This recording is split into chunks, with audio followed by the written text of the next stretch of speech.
दर्शकों, मैं अशोक शर्मा, आप देख रहे हैं सूरज न्यूज 24। आइए रुक करते हैं आज की ताज़ा खबरों की। दमोह भोपाल के बीच चलने वाली राज्य रानी एक्सप्रेस को बंद कर उसे बनारस तक चलाने का प्रस्ताव है। इसके विरोध में रविवार को railway up downers progressive welfare association के सदस्यों ने रेल मंत्रालय के नाम विदिशा स्टेशन अधीक्षक सीवी दीक्षित को ज्ञापन सौंपा। इसमें कहा कि इस ट्रेन से आम लोगों का आवागमन होता है। अप डाउन करने वाले यात्री भी प्रतिदिन आते जाते हैं। ऐसे में राजरानी एक्सप्रेस का बनारस तक विस्तार नहीं किया जाए। बनारस तक विस्तार हो जाने के बाद यह ट्रेन यात्रियों की भीड़ और रेट लपेट के कारण आम लोगों के काम की नहीं रह जाएगी। इसके भोपाल दमोह के बीच पड़ने वाले शहरों जैसे सागर, विदिशा, गंजबाजदा, खुरई, मंडी, बामोरा, बीना, पथरिया के यात्रियों के लिए असुविधा होगी। राज्य रानी इस क्षेत्र की लाइफलाइन ट्रेन मानी जाती है। इससे छात्र, व्यापारी, आम नागरिक, मरीज प्रदेश की राजधानी से रोजाना आना जाना करते हैं। रेल सलाहकार समिति के सदस्य कमलेश सेन और एसोसिएशन के विदिशा अध्यक्ष मोहम्मद आजमुद्दीन ने बताया कि क्षेत्र से भोपाल आने जाने वाले के लिए महत्वपूर्ण ट्रेन है। अगर रेलवे ने प्रस्ताव विस्तार को वापस नहीं लिया तो सभी यात्री आंदोलन करेंगे।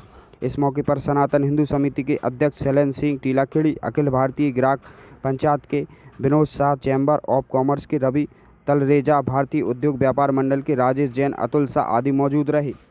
दमोह राजरानी एक्सप्रेस है, उसको वाराणसी तक बढ़ाने का विरोध के उसमें एक ज्ञापन दिया है, जिसको मैं शीघ्र से शीघ्र मंडल कार्यालय भेज दूँगा। किन के नाम ज्ञापन है, किन लोगों ने दिया है? देखिए सर, एक ये अलग अलग कई तरह के कई विज्ञापन है। जैसे ये Vidisha chamber of commerce and industries का है, दूसरा है railway up down progressive welfare association का है, सावरकर बाल विहार कल्याण समिति का है, सत्य की सरकार का है, सनातन श्री हिंदू उत्सव समिति से है, क्या ज्ञापन अखिल भारतीय ग्राहक पंचायत का है। ज्ञापन जो सौंपा गया उसमें क्या मुख्य मुद्दा क्या है? मुख्य मुद्दा है कि राजरानी को यथावत ऐसे ही रहने दिया जाए। क्या कर रहे हैं, उसमें क्या परिवर्तन किया गया है? उसको नहीं किया नहीं गया है, वो तो उन्होंने बताया कि जैसे अखबारों में जैसे पता चला है कि उसको वाराणसी तक बढ़ाने के संबंध में है। तो उससे क्या प्रॉब्लम होगी, क्या दिक्कत होगी यहाँ पर? उसको कई जो लोग अप डाउन करते हैं, कई लोगों की रोज़गार की कमी आएगी, या कई विद्यार्थी हैं उनको वो गाड़ी समय से नहीं मिल पाएगी, इस तरह की दिक्कतें की।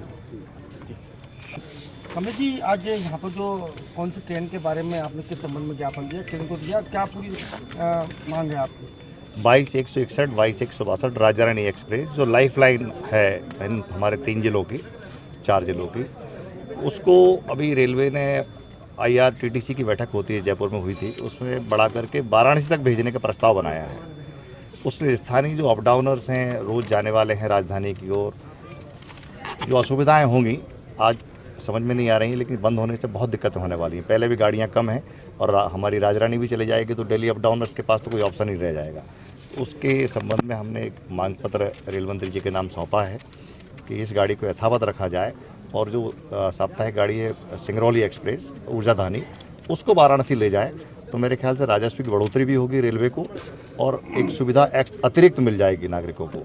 उस संबंध में हमने एक मांग पत्र, विदिशा शहर के सभी समाजसेवी संगठनों ने भी इस संबंध में अपना मांग पत्र रेलवे स्टेशन को प्रबंधक के माध्यम से रेल मंत्री जी को सौंपा है, और आशा करते हैं कि सकारात्मक परिणाम आएंगे।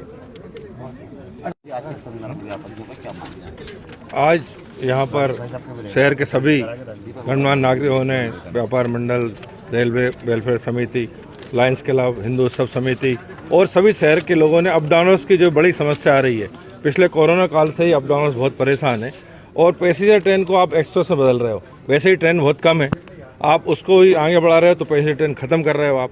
हम तो पिछले दिनों कई दिनों डिमांड कर रहे हैं कि मेमो को आप कम से कम 4 और 6 चक्कर लगवा, और उसमें आप ये बंद कर रहे हो, तो ये अनुचित है।